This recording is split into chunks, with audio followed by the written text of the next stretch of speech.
சீதாராம் பாவம் அதிர்ந்து கூட பேச மாட்டான். அவன் ஒரு வாயில்லா பூச்சி. இப்படிப்பட்ட ஜீவனுக்கு திருமணம் என்ற ஒன்றை பண்ணி வைத்திருக்க கூடாது என்பது ஆத்மாராமின் கூற்று. அதை யார் கேட்கிறார்கள்? அமைதியாக இருக்குமிடம் தெரியாமல் இருந்த சீதாராமுக்கு நித்யாவை தேடி பிடித்து திருமணம் செய்து வைத்தார்கள். சும்மா சொல்லக்கூடாது. பெண் பார்க்க போன போது குனிந்த தலை நிமிராமல் அப்படி ஒரு சாது பெண்ணாக அவள் இருந்தாள். மணமேடையில் மணமகனின் முகம் பார்த்து மாலை மாற்ற கூட வெட்கப்பட்டாள். உன் அண்ணனுக்கு ஏத்த பொண்ணுடா. பார்வதி பூரித்து போனாள். வாயை திறக்க மாட்டேங்குது. மகா சாது சங்கரன் சான்றிதழ் வழங்கினார். திருமணம் முடிந்து வலது காலை எடுத்து வைத்து நித்யா அந்த வீட்டிற்குள் நுழைந்தாள். மறுவீடு விருந்துக்கு சென்றவள் சீர்வரிசையுடன் திரும்பி வந்தாள். மருமகள் கொண்டு வந்த சீர்வரிசை பொருள்களில் ஒன்றை எடுத்து பார்த்த பார்வதியிடம், என்ன பார்க்குறீங்க என்று கேட்டாள். சும்மா தான் பார்க்குறேம்மா. சும்மா பார்க்க இது என்ன மியூசியத்துலையா வச்சிருக்கு? இதோட எடை எவ்வளவு, விலை எவ்வளவுன்னு கணக்கு போட்டு பார்க்க தானே கையில் எடுத்தீங்க. சத்தியமா இல்லைம்மா. சத்தியம்னா உங்களுக்கு சக்கரை பொங்கலா? பொய் சத்தியம் பண்ண துணிஞ்ச நீங்க எதுக்கு தான் துணிய மாட்டீங்க? நித்யா வாய்க்கு வந்தபடி கத்த ஆரம்பித்தாள். மார்க்கெட்டுக்கு காய்கறி வாங்க போயிருந்த சங்கரன் தெருமுனையில் திரும்பும் போதே நித்யாவின் சத்தத்தை கேட்டுவிட்டார். என்ன சங்கரா, உன் மருமக வாயே பேசாதுன்னு பெருமை பேசுற? 1 மணி நேரமா பேசி தள்ளுது. வாயை மூட மாட்டேங்குது. எதிர் வீட்டு கனகராஜ் கேலியாக கேட்டார். அந்த கோபத்துடன் உள்ளே வந்த சங்கரன் விவரத்தை மனைவியிடம் கேட்டறிந்துவிட்டு, நீ ஏண்டி அதை தொட்டு பார்த்த என்று மனைவியை கேட்டுவிட்டார். அதுவரை பார்வதியின் பக்கம் பாய்ந்து கொண்டிருந்த பாட்டு சங்கரனின் பக்கம் திரும்பிவிட்டது. அடேங்க அப்பா, இத கையில தொடக்கூடாதோ? நான் கொண்டு வந்த சீரை பார்த்தா அவ்வளவு இலக்காரமா இருக்கா? இதை விட ஒசத்தியாதான் உங்க பொண்டாட்டி சீர் கொண்டு வந்தாங்களா என்று பொறிந்து தள்ளிவிட்டாள் நித்யா. அதை பார்த்து கொண்டும் கேட்டுக்கொண்டும் சீதாராமினால் பேசாமல் இருக்க முடியவில்லை. அப்பா அம்மா கிட்ட மரியாதை இல்லாம பேசலாமா நித்யா என்றுதான் அவன் கேட்டான். அந்த ஒரு கேள்விக்கு ஊரை கூட்டி நியாயம் கேட்டுவிட்டாள் அவன் மனைவி. அப்போ அவங்க பேசுறது தான் நியாயம், நான் பேசுறது அநியாயமா? அவங்க பேசுறத ஏன்னு நான் கேட்கக்கூடாது? அவங்க என்ன வேணும்னாலும் பேசுவாங்க, அதை நான் கேட்டுக்கிட்டு இருக்கணும், அப்படிதானே? என்னால் அப்படிலாம் இருக்க முடியாது. நான் போகிறேன் எங்கள் வீட்டுக்கு. பிறந்த வீட்டுக்கு போனவள் என்ன சொன்னாலோ ஏது சொன்னாலோ அவளை பெற்றவர்கள் சொந்த பந்தங்களை திரட்டி கொண்டு ஒரு படை போல வந்து இறங்கிவிட்டார்கள். ஆளாளுக்கு ஒரு நியாயத்தை பேசி காச்சு மூச்சென்று கத்தியதில் சீதாராம் இனி வாயை திறக்க மாட்டேன் என்ற உத்தரவாதத்தை அவர்களுக்கு கொடுத்தான். நீ ஏம்மா ஓடி வர்ற? இது உன் வீடு. எதுனாச்சும் பிரச்சனைனா ஒரு ஃபோனை போடு, நாங்க வந்து இறங்குறோம் என்று நித்யாவிற்கு தைரியம் கொடுத்துவிட்டு அவளின் பிறந்த வீடு சென்றது. அதற்கு பின்னால் அந்த வீட்டில் நித்யா வைத்ததுதான் சட்டம் என்று ஆகிவிட்டது. அதிர்ந்து பேசாத சீதாராம் மனைவி வாயை திறந்தாலே அலற ஆரம்பித்தான். மகனுக்கு தைரியம் கொடுத்து ஆகப்போவது ஏதும் இல்லை என்ற நிராசையில் சங்கரனும் பார்வதியும் வாயை மூடிக்கொண்டு வாழ பழகிவிட்டார்கள். ஆத்மாராமினால் இந்த கன்றாவிகளை கண்கொண்டு பார்ப்பதற்கும் காது கொடுத்து கேட்பதற்கும் சகிக்கவில்லை. அதனால் அவன் பெரும்பான்மையான பொழுதை வீட்டுக்கு வெளியே கழித்துவிட்டு தூங்க மட்டும் வீட்டிற்கு வருவது என்று பழக்கி கொண்டான். இதில் ஆத்மாராம் ஆச்சரியப்பட்டு போன ஒன்று எதுவென்றால், இந்த லட்சணத்தில் குடும்ப வாழ்வை நடத்தியும் சீதாராம் ஒரு குழந்தைக்கு தகப்பனாகிவிட்டதுதான். பேத்தி பிறந்த 1 வருடத்தில் ஆத்மாராமை பெற்றவர்கள் அவனுக்கு பெண் தேட ஆரம்பித்தார்கள். பட்டது போதாதா என்று அவர்களை பார்த்து கேட்டான் ஆத்மா. அதுக்காக கல்யாணமே வேண்டாம்னு சொல்றதும் சரியில்லடா, சங்கரன் புரிய வைக்க முயன்றார். இந்த பேச்சை பேசுனீங்கன்னா தூங்க கூட வீட்டு பக்கம் வரமாட்டேன். ஆத்மாராம் பயமுறுத்தியதில் சங்கரனும் பார்வதியும் மௌனமாகி போனாலும் பார்வதியின் புலம்பலை கேட்க முடியாத சங்கரன் அடிக்கடி ஆத்மாராமிடம் திருமண பேச்சை எடுத்துவிட்டு வாங்கி கட்டி கொள்ளுவார். உங்களையெல்லாம் 7 கடல் 7 மலை தாண்டி கொண்டு போய் போட்டுட்டு வரணும், ஆத்மா சீருவான். அவனின் கோபத்துக்கு பயந்து அப்போதைக்கு அவர் வாயை மூடிக்கொள்வார். சீதாராமின் அறைக்கதவு திறந்தது. கோப ஆவேசத்துடன் வெளியே வந்த நித்யாவை முறைத்தபடி ஆத்மா அவனுடைய அறைக்குள் சென்றான். அவன் நித்யாவுடன் பேச மாட்டான்.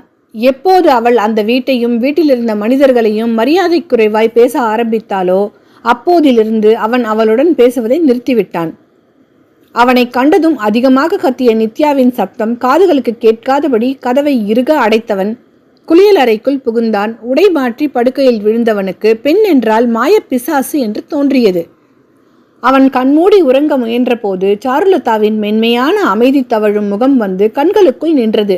நானும் பெண்தானே, நான் மாய பிசாசா என்று கேட்டது. ஆத்மா உறக்கம் வராமல் புரண்டு படுத்தான். எஸ்பியோட பொண்ணுடா, அவ அப்பா என்கவுண்டர் ஸ்பெஷலிஸ்ட். அவ கொண்டு வந்த ஹேண்ட்பேக்ல தான் ஸ்கூட்டியோட சாவியை வச்சிருந்துருக்கிறா. பணமும் அதில் தான் இருந்திருக்கு. பையும் இல்லாமல் ஸ்கூட்டியும் இல்லாமல் ஒரு ஆட்டோவை பிடிச்சு வீட்டில் போய் இறங்கி நின்று அவங்க கிட்ட ஆட்டோக்கான பணத்தை வாங்கி கொடுத்தா அவங்க என்ன ஏதுன்னு கேட்க மாட்டாங்களா? சுதாகரன் சொன்னது மனதில் ஒலித்தது.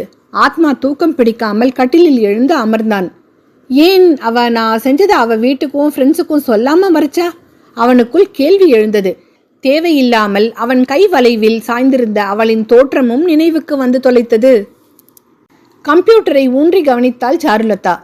கணக்கு பிசகி இருப்பதைப் போல அவளுக்கு தோன்றியது. வேலையை ஆரம்பிக்கும் போது அவள் இதை கவனிக்கவில்லை.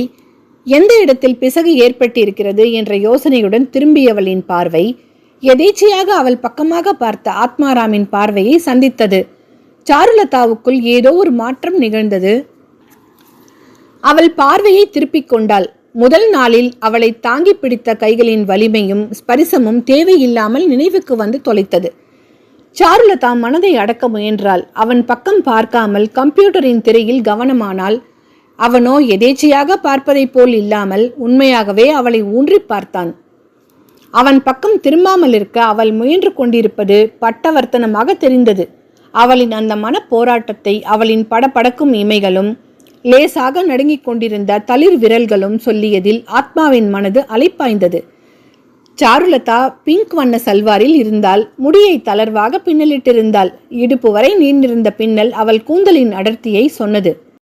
தந்தத்தினால் ஆன கைகள் என்று அவன் நினைத்து கொண்டான். அந்த கைகளால் அவனை இறுக பற்றி இருந்தாளே என்று நினைத்தவனின் காது மடல்கள் சூடாகின.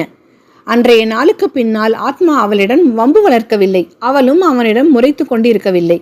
எதுவும் நடக்காததைப் போல அவளும் உணர்வுகள் துடைத்த முகத்துடன் அவனும் ஒருவரை ஒருவர் எதிர்கொண்டனர். பார்த்து கொண்டிருந்த வேலை சம்பந்தமாக மட்டுமே அவன் பேசினான். அவள் கேட்டுக்கொண்டாள். அதிகப்படியாய் ஒரு வார்த்தை கூட இருவரும் பேசிக்கொள்ளவில்லை. ஆனால் இருவரும் சொல்லில் அடங்காத ஏதோ ஒரு உணர்வை உணர்ந்தார்கள். பெண்களிடம் மோதும் ஆத்மா சாருலதாவிடம் மௌனம் சாதித்தான். அதை மற்ற பெண்கள் வியந்த போது சாருலதாவின் மனதில் ஒரு சொந்தம் தோன்றியது. வேலையின் இடையே இயல்பாக சந்தித்து மீளும் பார்வைகள் விலக முடியாமல் துடிப்பதை அவர்கள் இருவருமே அறிந்திருந்தார்கள். இதை பற்றி ஆத்மா சுதாகரனிடம் சொன்னபோது அவன் கண் சிமிட்டி, என்னடா கெமிஸ்ட்ரி ஒர்க் அவுட் ஆயிடுச்சா என்று கேட்டு வைத்தான். உளராத என்று சொல்லிவிட்டான் ஆத்மா. அந்த பெண்ணை லவ் பண்றியா? ஒரு மண்ணும் இல்ல. இப்படி சொல்கிறவன் எதற்காக அவளை பார்வையிலேயே சாப்பிட்டு வைக்கிறான் என்பது மட்டும் அவனுக்கே புரியவில்லை. சாருலதாவிடம் தெரித்து வரும் மென்மை, அவளின் பயந்த சுபாவம், யாருக்கும் இடையூறு விளைவிக்காத குணம், அதீத அழகு என்று ஒவ்வொன்றும் அவனை ஆக்கர்ஷித்து அவள் பக்கமாக அவனை இழுத்தது. இருந்தும் அவன் அதை மறைத்தான். அவளை பார்ப்பதில் உள்ள தனி சுகத்தை உணர்ந்தவனுக்கு அதை ஒப்புக்கொள்வதில் என்ன தடை என்று அவனாலேயே சொல்ல முடியவில்லை. சார், சாருலதா தலை நிமிராமல் அவனை அழைத்தாள். எஸ். அவன் சுழல் நாற்காலியில் சுழன்று அவள் பக்கமாக திரும்பினான். சம்திங் ராங், ப்ராஜெக்டில் எங்கேயோ இடிக்குது, சம் டேலி ஆக மாட்டேங்குது. சாருலதா நெற்றிப்பொட்டை ஒரு விரலால் அழுத்தியபடி சொல்ல ஆத்மா அவன் இடத்தை விட்டு எழுந்தான். அவன் அவள் அருகே வந்தான். அவள் கழுத்தருகே குனிந்து கம்ப்யூட்டரின் திரையை பார்த்தான். அவன் ப்ராஜெக்டில் கவனமாக இருக்க சாருலதா அவனின் மூச்சுக்காற்று அவள் கழுத்தில் படிவதை உணர்ந்தாள். அவளுக்குள் அலை அடித்தது. அவனின் பிரத்யேக வாசனையை நுகர்ந்தவளின் மனம் படபடத்தது. இந்த ஃபிகரை இங்கே கொண்டு வா. ஆத்மா அவளின் தோல் வளைவில் கையை செலுத்தி கம்ப்யூட்டரின் மவுஸை பிடிக்க முயன்ற போது அவளும் அதை கைப்பற்றியிருந்தாள். அவளின் கை மீது அவன் கைப்படிய சாருலதாவின் விரல்கள் நடுங்கி விலகின. ஆத்மாராமின் மனம் ப்ராஜெக்டிலிருந்து வெளியே வந்து அவளின் அருகாமையை உணர்ந்தது. வேலையின் நினைவில் அவளுக்கு நெருக்கமாக நின்று அவள் முகத்தருகே முகம் வைத்து அவன் குனிந்திருந்தான். அவளின் கூந்தலின் வாசனையை முகர்ந்தவனின் மனம் கிளர்ந்தது. அவளின் வழவழப்பான கன்னத்தில் அவன் மீசை லேசாக உராய்ந்துவிட தாள முடியாத தவிப்போடு அவள் எழுந்துவிட்டாள். ஏதோ குற்றம் புரிந்தவனைப் போல ஆத்மா அவசரமாக விலகி வழிவிட்டான். சாரி என்று வாய்க்குள் முணுமுணுத்தான். எதுக்கு சாரி கேட்குறான்? அவன் மீது யாதொரு தவறும் இல்லையே என்ற நினைவில் சாருலதா உதட்டை கடித்தாள். இப்போது என்ன செய்வது என்று ஆத்மா யோசித்தான். அவள் இருக்கையில் உட்கார்வதா, இல்லை அவளே பிழையை கண்டுபிடித்து திரித்து கொள்ளட்டும் என்று போய்விடுவதா என்ற கேள்வி அவனுக்குள் முளைத்தது. அப்படி போய்விட்டால் அவள் என்ன நினைப்பாள்? அவன் பக்கத்தில் நின்று உராய்வதை அனுமதிக்காததினால்தான் அவன் போய்விட்டான் என்று நினைத்து கொள்ள மாட்டாளா? ஆத்மா அவளின் இருக்கையில் உட்கார்ந்து கம்ப்யூட்டரின் மவுஸை கைப்பற்றினான். அவன் முகத்தில் தெரிந்த தீவிரத்தையும் பார்வையில் தெரிந்த கூர்மையையும் கவனித்தபடி சாருலதா நின்றிருந்தாள். கேட்ச் இட் என்றான் ஆத்மா. What sir? சாருலதா திரையை பார்த்தாள். ஆத்மா தவறை கண்டுபிடித்திருந்தான். எப்படி? அவளுக்கு ஆச்சரியமாக இருந்தது. அவளும் தான் மூளையை கசக்கி பிழியாத குறையாக கம்ப்யூட்டருடன் மல்லு கட்டினாள். அது மசியவில்லை. அவன் உட்கார்ந்து 1 நிமிடம் ஆவதற்குள் தவறை கண்டுபிடித்து விட்டான் என்றால் அதை என்னவென்று சொல்லுவது? Nothing to worry. நீங்கள் இந்த ஃபிகரை இந்த காலத்தில் போஸ்ட் பண்ணியிருக்க கூடாது. இதுக்கான காலமே வேற. ஆத்மா பிழையை சரி செய்துவிட்டு பொறுமையாக அவளுக்கு அந்த பிழையை தவிர்க்கும் முறையை சொல்லிக் கொடுத்தான். சாருலதா ஆர்வத்துடன் கேட்டுக்கொண்டாள். அவனின் கம்ப்யூட்டர் துறையின் திறமை அவளை வசீகரித்தது. இனி இதை ஃபாலோ பண்ணு. ஆத்மா எழுந்து கொண்டான். சாருலதா அவனை மறந்து போனவளாக அவசரமாக நாற்காலியில் உட்கார்ந்தாள். எந்த இடத்தில் ஓட்டை விழுந்தது என்பதை கண்டுபிடித்துவிட்ட உற்சாகம் அவளுக்கு. முகத்தில் மலர்ச்சியுடன் கம்ப்யூட்டரின் திரையை காதலுடன் பார்த்து கொண்டிருந்தவளை பார்த்து கொண்டே இருக்க வேண்டும் போல ஆத்மாவிற்கு தோன்றியது. அவன் சுழல் நாற்காலிக்கு திரும்பி வந்தான். இப்போது வேலை செய்ய வேண்டும் போல அவனுக்கு இருக்கவில்லை. அவளை நோட்டமிட்டபடி ஊடும் பாடும் கம்ப்யூட்டரின் திரையை கவனித்துக் கொண்டிருந்தான். Sir, I finish this. Charulata உற்சாகமான கூவினாள். ரியலி? ஆத்மா எழுந்து வந்து பார்த்தான். தேர்வு எழுதிய மாணவி முடிவை எதிர்பார்த்து தவிப்புடன் காத்திருப்பதைப் போல அவனின் முடிவை தெரிந்து கொள்வதற்காக இதயம் படபடக்க அவன் முகத்தையே பார்த்தபடி காத்திருந்தாள் சாருலதா.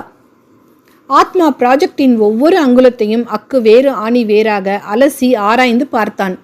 எந்த இடத்திலும் குண்டூசி அளவு கூட குறை காண முடியாத அளவில் ப்ராஜெக்ட் மிக தெளிவாக முடிக்கப்பட்டிருந்தது. You did it very good. மனதார பாராட்டினான். சார்? சாருலதா திணறிவிட்டாள். கண்கள் பணிக்க பேச்சு வராமல் தடுமாறியவளை பார்க்க புதிதாக இருந்தது ஆத்மாவிற்கு. ஏன் இப்படி எமோஷனல் ஆகிற? அவனுக்கு என்ன தெரியும்? அவன் சொன்ன வார்த்தைகள் விஸ்வாமித்திரரை பார்த்து பிரம்ம ரிஷி என்று வசிஷ்டர் சொன்ன வார்த்தைகள் என்று. உனக்கு இது ஃபர்ஸ்ட் ப்ராஜெக்ட் இல்லையா? ஆமாம் சார். கங்க்ராச்சுலேஷன்ஸ். அவன் அவளுக்கு வாழ்த்து சொன்னதை அவளால் நம்பவே முடியவில்லை. அவனா அவளுக்கு வாழ்த்து சொல்வது? உன் ஃபர்ஸ்ட் ப்ராஜெக்டை போலவே தோணலை. எஃபிஷியண்டாக ஒர்க் பண்ணினேன். I appreciate it. ரெக்கை இல்லாமல் வானத்தில் பறந்தாள் சாருலதா. மதிய உணவின் போது இந்த விவரத்தை முகம் விகசிக்க தோழிகளுடன் அவள் பகிர்ந்து கொண்ட போது, பொய் சொல்லாத என்றுதான் அவர்கள் சொன்னார்கள். ப்ராமிஸ் காவ்யா, அவன்தான் சொன்னான். இருக்காதே, அவன் அப்படிலாம் வாய் விட்டு லேடிஸை பாராட்ட மாட்டானே. நம்படி, அவன் பாராட்டினான். சாருலதாவிற்கு அவளுடைய முதல் ப்ராஜெக்ட் வெற்றிகரமாக முடிந்துவிட்டது என்பதை விட அவனிடமிருந்து அதற்கான பாராட்டு கிடைத்தது என்பதுதான் பெரிதாக இருந்தது. மெலிதான மஞ்சள் நிற வெளிச்சம் அந்த அறையை நிறைத்திருந்தது. இருளும் இல்லாத வெளிச்சமும் இல்லாத அறை இருட்டை உணர்த்திய அந்த சூழலை ரசித்தான் ஆத்மா. ஒவ்வொரு டேபிளிலும் இருந்த மெழுகுவர்த்தி ஸ்டாண்டில் மெழுகுவர்த்திகள் ஒளிர்ந்து கொண்டிருந்தன. சன்னமான சத்தத்துடன் ஆங்கில இசை ஒலித்து கொண்டிருந்தது. அவனுக்கு எதிரே சாருலதா அமர்ந்திருந்தாள். இளம் மஞ்சள் நிற ஷிஃபானில் தேவதையைப் போல தெரிந்தாள். விரித்து விடப்பட்டிருந்த கூந்தல் அலையலையாய் அவள் முதுகில் பரவி இருந்தது. லேசாக முகம் உயர்த்தி அவள் பார்த்த பார்வைக்கு சொத்தையே எழுதி கொடுத்து விடலாமா என்று ஆத்மா யோசித்தான். அந்த நிமிடங்கள் சாத்தியப்படக்கூடும் என்று அவனும் நினைத்து பார்க்கவில்லை, அவளும் நினைத்து பார்க்கவில்லை. அவர்களுடைய ப்ராஜெக்ட் குறிப்பிட்ட காலக்கெடுவிற்கு முன்னதாகவே முடிந்துவிட்டதில் சில சலுகைகள் அவர்களுக்கு கிடைத்திருந்தன. ஆத்மாவின் சம்பளம் அதிகரித்திருந்தது. சாருலதாவின் வேலை நிரந்தரமானது. அதை கொண்டாடலாமா என்று இயல்பாக தான் ஆத்மா கேட்டான். அதை கூட யோசித்து அவன் கேட்கவில்லை. சட்டென்று மனதில் தோன்றியதை அதைவிட சட்டென்று அவன் கேட்டுவிட்டான். சாருலதா மறுப்பாள் என்றுதான் நினைத்தான். அவள் மறுக்காமல் ஒப்புக்கொண்டதில் அவனுக்குள் சந்தோஷ ஊற்று கிளம்பியது. பட் எப்படி என்று அவள் கேட்டபோதுதான் குழம்பினான். சினிமா என்ற அவனின் கேள்விக்கு நோ என்ற உடனடியான மறுப்பு கிடைத்தது. பிக்னிக் சான்ஸே இல்லை, எங்கள் வீட்டில் அலோ பண்ண மாட்டாங்க, எனக்கும் விருப்பம் இல்லை. வேற என்னதான் செய்யறது தெரியலையே. டின்னர் அதை மறுக்க முடியாது என்ற சாருலதாவிற்கு தோன்றியது. கொண்டாடலாமா என்று கேட்டவனிடம் அவள் ஒப்புதலை சொல்லிவிட்டாள். அவனும் ஒவ்வொன்றை சொல்லி அவள் மறுத்ததும் அதை வேண்டாம் என்று விலக்கி வைத்து விட்டான். கடைசியாக வந்து நிற்பதிலும் அவள் மறுப்பை சொன்னால் அது முறையாக இருக்குமா? காஃபியோடு முடிச்சுக்கலாமே. அப்போதும் அவள் தயங்கினாள்தான். அதுக்கு பெயர் செலிப்ரேஷன் இல்லை, காஃபி வித் சாருலதா என்றான் ஆத்மா. ஓகே வரேன் என்று சொன்னவள் வந்துவிட்டாள். அவள் வருகையால் அந்த நட்சத்திர ஹோட்டலுக்கு இன்னும் ஒரு நட்சத்திர அந்தஸ்து கூடிவிட்டதைப் போல அவனுக்கு இருந்தது. இதைப் போல அவன் உணர்ந்ததில்லை. பெண்களுடன் நின்று பேசாதவன் இன்று ஒரு பெண்ணுடன் இரவு உணவு உண்ண நட்சத்திர ஹோட்டலுக்கு வந்திருக்கிறான். இதைதான் மாற்றம் ஒன்றுதான் மாற்றம் இல்லாதது என்று சுதாகரன் அடிக்கடி சொல்வானோ? என்ன சாப்பிட்ற? ஆத்மா அவளை பார்த்தபடியே கேட்டான். நீங்களே சொல்லுங்க. அவன் பார்வையில் முகம் சிவந்தாள் சாருலதா. ஓஹோ, இந்த டின்னர்ல எல்லாமே உன் சாய்ஸ் தான். ஆத்மா மெனு கார்டை அவள் பக்கமாக தள்ளிவிட்டான். சாருலதா அதை புரட்டும் அழகை பார்க்க பார்க்க அவனுக்கு தெவிட்டவில்லை. லேசாக விழி உயர்த்தி அவனை பார்த்தவளின் முக சிகப்பில் அவளின் வசீகரம் கூடிவிட்டதைப் போல அவன் உணர்ந்தான். ஏண்டா இப்படி பார்க்கிற? சாருலதா தவித்து போனாள். ஏதோ ஒரு வகையில் அவளை வசீகரிக்கும் வசீகரனின் எதிரே அமர்ந்தும் யாரோ போல பேச நேர்வது கொடுமை. பாசாங்குகளின் பின்னே அவர்களின் காதல் உணர்வுகள் ஒளிந்து கொண்டு கண்ணாமூச்சி விளையாடின. சாருலதாவின் நா வறண்டது. தண்ணீர் டம்ளரை பற்றினாள். ஏற்கனவே அதை பற்றியிருந்த அவன் கை விரல்களின் மீது அவள் விரல்கள் படிந்து அவசரத்துடன் மீண்டன. சாரி, பதட்டத்துடன் சொன்னாள். ரிலாக்ஸ். மெலிதாக அவன் கோபப்பட்டான். இயல்பான ஒரு செய்கைக்கு அவள் எதற்காக இந்த அளவுக்கு பதட்டப்பட வேண்டும் என்று அவன் மனம் கேட்டது. அவள் உதட்டை கடித்து கொண்டாள். ஊடுருவும் அவன் பார்வையை நேர்கொண்டு பார்க்க அவளால் முடியவில்லை. அலுவலகத்தில் முழுக்கை சட்டை டை என்று இருப்பவன் இங்கே கட்டம் போட்ட கார்கோ சட்டை ஜீன்ஸ் என்று இளமையாக கவர்ச்சியாக இருந்தான். இப்படி அவனை அவள் பார்ப்பது இதுவே முதல் முறை என்பதால் அவள் லேசான தடுமாற்றத்திற்கு ஆளாகியிருந்தாள். அவனின் ஆண்மையின் வசீகரத்தில் அவளின் பெண்மை ஆக்கர்ஷிக்கப்பட்டு கொண்டிருந்தது. உணவு வகைகள் வந்துவிட்டன. சாருலதாவின் பக்கமாக அவன் ஒரு தட்டை நகர்த்தி வைத்தான். நன்றி சொல்லிவிட்டு அவள் நாசூக்காக சாப்பிட ஆரம்பித்தாள். பேச்சு வளர்ந்தது. பேச வேண்டும் என்பதற்காக அவர்கள் பேசவில்லை. அந்த நொடிகளில் ஒருவர் மனதை ஒருவர் அறிய முற்பட்டவர்களாக பேசினார்கள். அவர்களின் ரசனைகள் எதிர்மறையாக இருந்தன. அவளுக்கு கோயிலுக்கு போக பிடிக்கும் என்றால் அவனோ இரவு நேர டிஸ்கோதேக்களை சொன்னான். MS சுப்புலட்சுமியின் காற்றினிலே வரும் கீதத்தை அவள் சிலாகித்தாள். அவன் ராக் மியூசிக்கை சிலாகித்தான். மழை நேர காற்றை அவள் ரசித்தாள். அவன் முகம் சுளித்து உடம்புக்கு அந்த காற்று சரிப்பட்டு வருமா என்று கேட்டு வைத்தான். பௌர்ணமியின் முழு நிலவில் நிலாச்சோறு சாப்பிட்டிருக்கிறீர்களா என்று அவனின் கேள்விக்கு அப்படியென்றால் என்ன என்று அவன் கேட்டான். அத்தோடு நிறுத்தி கொள்ளாமல் அந்த சமயங்களில் அவன் சாப்பிடும் தாகசாந்தி விவரங்களையும் எடுத்துச் சொன்னான். சாருலதாவினால் அவன் ரசனைகளை காது கொடுத்து கேட்க முடியவில்லை. அதே சமயத்தில் எதையும் மறைக்காமல் வெளிப்படையாக பேசும் அவன் குணத்தில் அவள் ஈர்க்கப்பட்டாள். இரவு உணவு முடிந்து அவர்கள் கிளம்பிய போது அவன் சற்று நேரம் காற்றாட கடற்கரையில் நடந்து விட்டு போகலாமா என்று கேட்டான். இந்த நேரத்திலா? சாருலதா கை கடிகாரத்தில் மணி பார்த்தாள். Just 6 minutes. அவன் குரலில் லேசான வற்புறுத்தல் இருந்தது. அது பிடிக்காமல் இருந்த போதும் சாருலதா அவனது கோரிக்கையை ஏற்றுக்கொண்டாள். ஆத்மாவின் கார் கடலோர சாலையில் சென்று நின்றது. அவர்கள் இறங்கி மணலில் கால் புதைய நடந்தார்கள். சாருலதாவின் சேலை முந்தானை காற்றில் பறந்து ஆத்மாவின் முகத்தில் படிந்து விலகிய அந்த ஓர் நொடியில் அவன் உயிர்த்தான். அவன் மனம் உல்லாசவானில் சிறகடித்தது. இதை போன்ற பொழுதுகளை அவன் வாழ்ந்து பார்த்ததில்லை. அவர்கள் கடலோரமாக நின்றார்கள். கடலோரம் வீசிய காத்து குளிராக இருந்தது நேத்து, கதகதப்பா ஆகியதோ காதலிச்சா மாறியதோ. எங்கிருந்தோ தவிழ்ந்து வந்த பாடலை ரசித்து கேட்டான் ஆத்மாராம். இந்த பாடலை அவன் தனித்து வந்திருந்தால் ரசித்திருப்பானா என்ற கேள்வி அவனுக்குள் வந்தது. அதன் தலையை தட்டி அவன் உட்கார வைத்தான். வேகமாக வீசிய கடல் காற்றில் சாருலதாவின் சேலை முந்தானை மீண்டும் பறந்து வந்து அவன் முகம் மூடி விலக ஆத்மாவின் உடலில் ஓர் விதமான ரசாயன மாற்றம் ஏற்பட்டது. சாருலதா சேலையின் முனையை இழுத்து பிடித்து இடுப்பில் செருகினாள். அந்த வழவழப்பான இடுப்பு பகுதியில் அவன் பார்வை படிந்ததில் அவள் லஜ்ஜையுற்றாள். வண்ணப்பூச்சேலை மலர் மேனி மறைக்கின்றது, அதை பூங்காற்று மெதுவாக இழுக்கின்றது. பாடல் தொடர்ந்து கொண்டிருக்க மெல்லிய சேர்க்கையொலியுடன் அதை ரசித்தவன், பாட்டு நல்லா இருக்குல்ல என்று கேட்டான். என்று அவள் முணுமுணுத்தாள். ஆக்சுவலாக நான் இதை போல வெளியில் வந்ததில்லை. ஒரு பொண்ணோட வெளியில் வந்ததில்லை. நானும் தான்.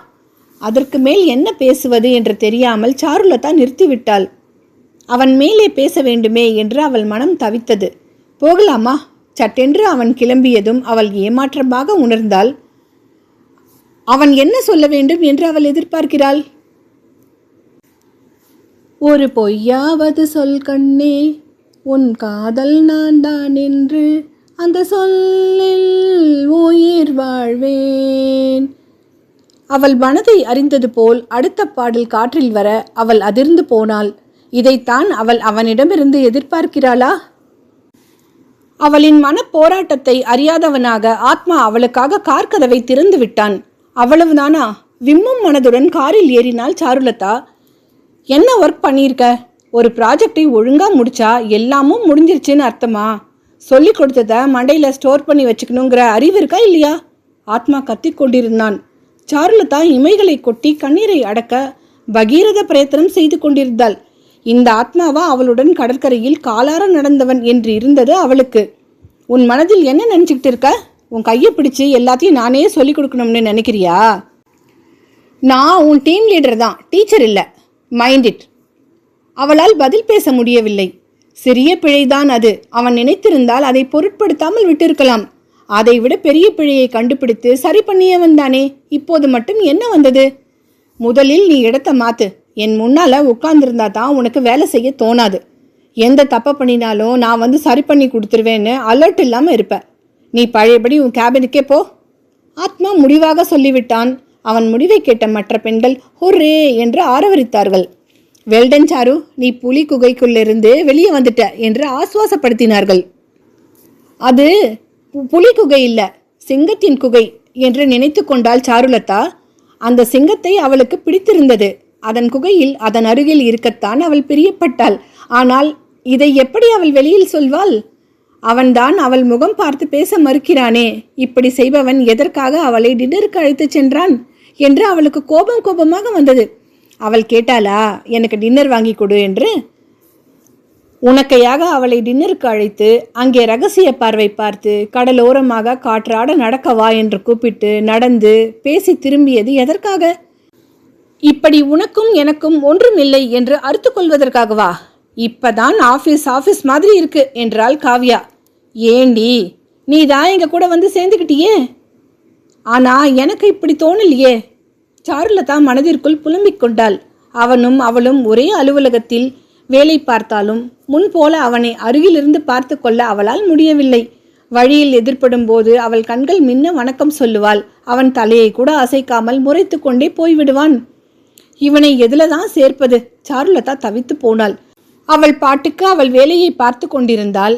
வா வா பக்கம் வா என்று அவன் அறையில் அவளுக்கென்று ஒரு டேபிளை போட்டு அவளை வெற்றிலை பாக்கு வைத்து அழைத்தது அவன்தானே. அழைத்தவன் எதற்காக மறுபடியும் உன்னிடத்துக்கே போ என்று அவளை வெளியில் துரத்த வேண்டும்? இதற்கு பேசாமல் அவள் எங்கே இருக்கிறாளோ அங்கேயே இருக்கட்டும் என்று விட்டிருக்கலாமே. சாருலதா கண்ணீரை அடக்கிக் கொண்டு அவன் சுட்டிக்காட்டிய பிழையை சரி செய்தாள். அதை அவள் சொல்ல முனைந்த போது அவன் அதை காதில் கூட போட்டுக்கொள்ளவில்லை. இனி இது போல மிஸ்டேக்ஸ் வரக்கூடாது என்பதோடு முடித்து கொண்டான். சாருலதாவிற்கு பைத்தியம் பிடித்ததைப் போல் ஆகிவிட்டது. இதை யாரிடம் சொல்வதென்று அவளுக்கு தெரியவில்லை. காவ்யாவிடம் பகிர்ந்து கொள்ளலாமா என்றால் அவள் ஆத்மாவைப் போல ஒருவனை காதலித்தால் அந்த பெண்ணுக்கு பைத்தியம் பிடிக்காமல் என்ன செய்யும் என்று கேட்டு வைப்பாள். சாருலதா தன் காதல் உணர்வுகளை தனக்குள்ளேயே புதைத்து கொண்டாள். வெளியில் சொல்லாமல் மனதுக்குள்ளேயே மருகினாள். இந்த சூழ்நிலையில்தான் ஓர் நாள் அவனது செல்போனில் அவளுடைய படம் இருப்பதை அவள் கண்டுபிடித்தாள். அன்றைய மெயிலில் வந்த ஒரு முக்கியமான பதிவை அவனிடம் சொல்வதற்காக சென்றிருந்தாள். அவன் அறையில் இல்லை. அவனது செல்போன் மட்டும் இருந்தது. திரும்பி விடலாமா என்ற யோசனையுடன் திரும்பியவளை செல்போனில் ஒலி அழைத்தது. அவனது செல்போனை எடுத்து யார் என்று கேட்கவும் அவளால் முடியாது. அது நாகரீகம் ஆகாது. என்ன செய்வதென்று தெரியாமல் அவள் திகைத்து நின்றபோதுதான் அதை பார்த்தாள். ஆத்மாவின் செல்போனில் ஒளித்திரையில் சாருலதா அழகாக சிரித்து கொண்டிருந்தாள். என் படமா? சாருலதாவினால் அதை நம்பவே முடியவில்லை. அதற்குள் செல்போன் அமைதியாகிவிட்டது. சாருலதா மனம் படபடக்க செல்போனை கையில் எடுத்து உயிர்ப்பித்தால் திரையில் அவளின் படம் வந்தது. செல்போனில் ஸ்கிரீன் பிக்சரா என் படத்தை வச்சிருக்கான். இதை எப்போ எடுத்தான்? ஆராய்ச்சியுடன் பார்த்தாள். சாருலதாவின் பின்னால் அலுவலக கம்ப்யூட்டர் தெரிந்தது. யாருடனோ அவள் பேசி சிரித்து கொண்டிருந்த போது அவள் அறியாமல் அவன் மறைத்திருந்து படத்தை எடுத்திருக்க கூடும் என்று அவள் யூகித்தாள். நான் இல்லாதப்ப என் ரூமில் உனக்கு என்ன வேலை? சீற்றத்துடன் அவன் குரல் அவள் முதுகு பக்கமாக கேட்டது. பதட்டத்துடன் திரும்பினாள் சாருலதா. அவள் கையில் இருந்த செல்போனை பார்த்தவனின் கண்களில் தீப்பொறி பறந்தது. அவன் கோபத்தில் அவள் நடுக்கிவிட்டாள். யாரை கேட்டு என் செல்போனை கையில் எடுத்து? இவன் யாரை கேட்டு அவள் படத்தை அவன் போனில் சிறைப்பிடித்து வைத்திருக்கிறான்? அவளுக்குள் கோபம் எழுந்தாலும் அதையும் மீறி அவள் மனதில் சாரல் அடித்தது. அவன் அவள் போட்டோவை அவன் செல்போனில் ஒளித்திரையில் பதிந்து வைத்திருக்கிறான். இதில் என் படம் இருக்கு, அவள் மெல்லிய குரலில் சொன்னாள். அவன் கண்கள் சிவந்தன. ரௌத்ரமாக அவள் கையில் இருந்த செல்போனை அவன் பறித்தான். Get out! அவன் கத்திய கத்தலில் அலுவலகமே அவன் அறையை திரும்பி பார்த்தது. சாருலதா மௌனமாக வெளியேறிவிட்டாள். அவனிடம் வாங்கி கட்டிக்கொண்டு வந்திருக்கிறாள் என்ற நினைவில் இரக்க பார்வை பார்த்தவர்கள் அவள் முகத்தில் தெரிந்த ஒளிர்வில் குழம்பி போனார்கள். என்னடி? ஷீபா கேட்டாள். நத்திங், எப்பவும் போலதான் டோஸ் கொடுத்தான். அதுக்கா இப்படி முகத்தை வச்சுக்கிட்டு இருக்க? எப்படி முகம் இருக்கு? என்னவோ மெடலை வாங்கிக்கிட்டு வெளியே வந்ததை போல ஜொலிக்குதே. மெடல் தான், சாருலதா நினைத்து கொண்டாள். அவன் மனசுல நான் இருக்கேன். இதை விட பெரிய மெடல் எனக்கு வேணுமா என்ன? அன்று வீடு திரும்பியவளின் கால்கள் தரையில் படவில்லை என்பதை சொர்ணலதா கண்டுபிடித்து சொன்னாள். என்ன விசேஷம் என்று புஷ்பவல்லி கேட்டாள். என் டீம் லீடர் என்ன அப்ரிஷியேட் பண்ணினாருமா. என்றோ நடந்ததை இன்று நடந்ததாக சொன்னாள் சாருலதா. என் பெண்ணுக்கு பாராட்டு கிடைக்காம வேறு யாருக்கு கிடைக்கும் என்று மீசையை முறுக்கினார் சக்திவேல். விட்டால் உற்சாகமாக பாடிவிடுபவளைப் போல் இருந்தாள் சாருலதா.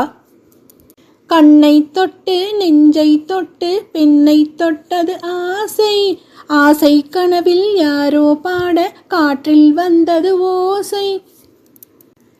சரோஜாதேவி மலர் வடிவத்திலான படுக்கையில் மலரை போல படுத்து அண்ணாந்து அறையின் மேற்கூரையை பார்த்து டிவியில் பாடிக்கொண்டிருக்க சாருலதாவும் சேர்ந்து பாடினாள். என்னடி ஆச்சு? சொர்ணலதா நம்ப முடியாமல் இமை கொட்டினாள். பதிலுக்கு அவளை நோக்கி கண் சிமிட்டிய சாருலதா பாடலுடன் தொடர்ந்தாள். என்றும் இல்லாமல் என்னோடு ஒன்றும் சொல்லாமல், என்றும் இல்லாமல் என்னோடு ஒன்றும் சொல்லாமல், ஓராயிரம் கேள்விகள் கேட்பதென்ன. அம்மா, இவளுக்கு என்னமோ ஆயிடுச்சு. பாட்டி காலத்து பாட்டை பாடி பயமுறுத்துறா. சொர்ணலதா உள்நோக்கி குரல் கொடுத்தாள். அதை கண்டு கொள்ளாமல் தன் போக்கில் பாடிக்கொண்டிருந்தாள் சாருலதா. லவ் பேர்ட்ஸ் தக்க திமிதா என்ற தாளத்தில் வா